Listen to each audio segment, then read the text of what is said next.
Saudari yang dikasihi Tuhan, kita mengenal Bunda Teresa dari Kalkuta, India.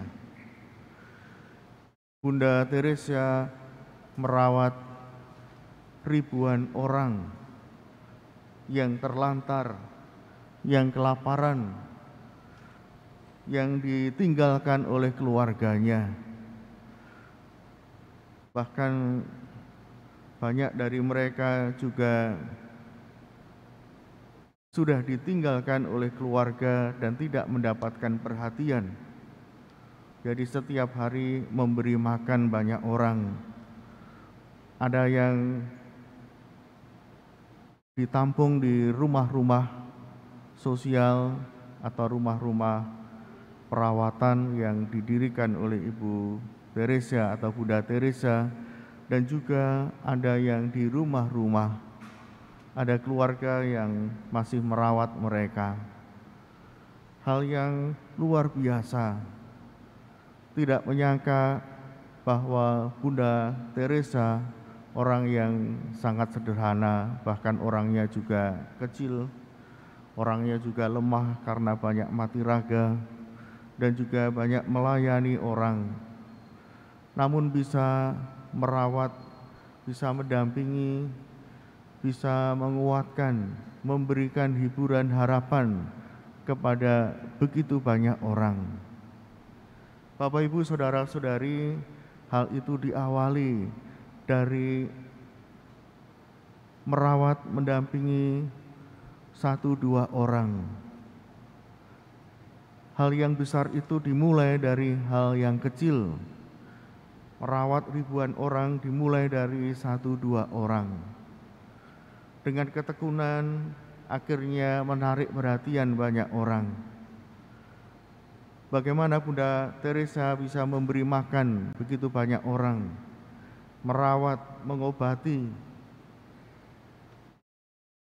Karena banyak orang melihat bahwa Bunda Teresa ini tekun dan setia merawat 1, 2, 3 orang yang lama-lama menjadi banyak.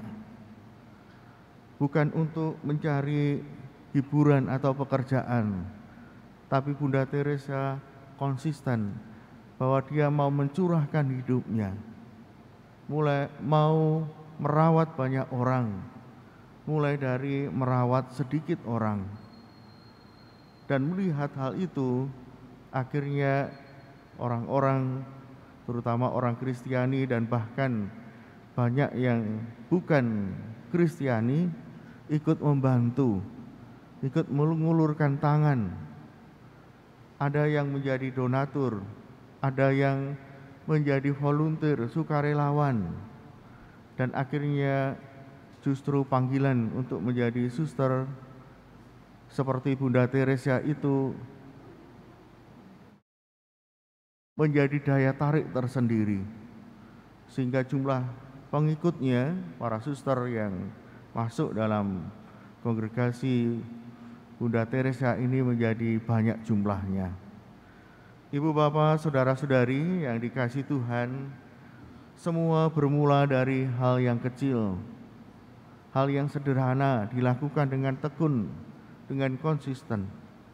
Bunda Teresa tidak langsung melakukan atau mengumpulkan banyak orang, tapi mulai dari sedikit demi sedikit.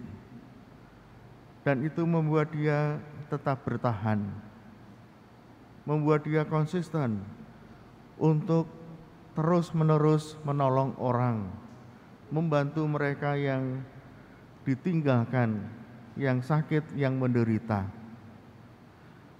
Dari sini kita belajar seperti yang dikatakan oleh Injil Lukas, bahwa Yesus juga menghendaki kita untuk memulai sesuatu dari hal yang kecil-kecil. Bahkan hal yang kecil ini kalau dilakukan dengan tekun dan setia akan menuju pada hal-hal yang besar. Nah, kita tahu bahwa proses alami kita selalu dimulai dari hal-hal yang kecil. Setia melakukan sesuatu yang kecil, yang sederhana. dan pelan-pelan itu akan menjadi besar. Bahkan para pengusaha juga mempunyai perusahaan yang besar, dimulai dari usaha yang kecil. Kita semua, anak-anak, juga belajar banyak hal dimulai dari belajar yang sederhana.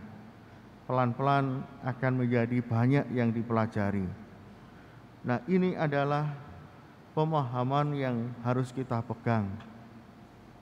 Tidak selalu berorientasi pada hal yang besar, tapi fokuslah pada hal-hal yang kecil-kecil, tapi kita setia untuk melakukannya. Demikian pula kasih dalam keluarga. Tidak mungkin setiap hari selalu memikirkan, mengasihi, ungkapan kasih itu dengan hal-hal yang besar. Memberi hadiah atau membantu melayani yang istimewa, yang besar sifatnya. Tapi kasih itu justru dipupuk, dikembangkan melalui hal-hal yang sederhana, yang kecil. Perhatian yang kecil-kecil akhirnya lama-kelamaan akan menjadi kebiasaan dan tanpa terasa itu adalah hal yang besar. Bapak, Ibu, saudara-saudari yang dikasihi Tuhan, sekali lagi dengan melakukan hal-hal yang kecil, kita dilatih untuk setia, kita dilatih untuk konsisten. Pelayanan misalnya, tidaklah pelayanan itu harus hal yang besar, tapi yang kecil-kecil. Bahkan dalam banyak hal, para fungsionaris misalnya di lingkungan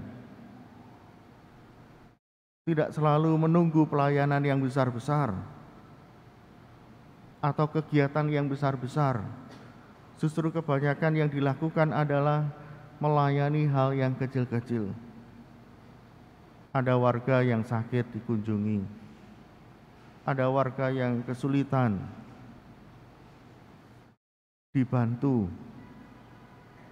diurus untuk administrasinya, dibantu untuk kebutuhan pelayanan rohaninya.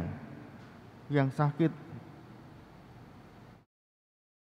berkoordinasi dengan asisten imam untuk dikirim komuni, mengumpulkan warganya untuk bisa berdoa secara rutin, melakukan pertemuan secara rutin.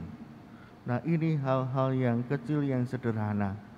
Lama-lama hal-hal yang kecil ini akan menyatukan dan juga akan memberi semangat untuk hal-hal yang lebih besar lagi. Maka tanggung jawab kita yang besar, pelayanan kita yang besar itu dimulai dari hal-hal yang kecil yang sederhana. Semoga dengan ketekunan kita, konsistensi kita, kesetiaan kita untuk melakukan hal-hal yang kecil, kita bisa dipercaya Tuhan untuk pelayanan yang besar dan juga untuk rahmat yang besar. Segala sesuatu dimulai dari yang sederhana. Kita mohon rahmat supaya tekun melakukan hal yang kecil yang sederhana. Biarlah itu menjadi persembahan kita kepada Tuhan. Dari yang sederhana, yang kecil-kecil, kita akan dipercaya untuk hal yang besar. Berkat Tuhan menyertai kita. Amin.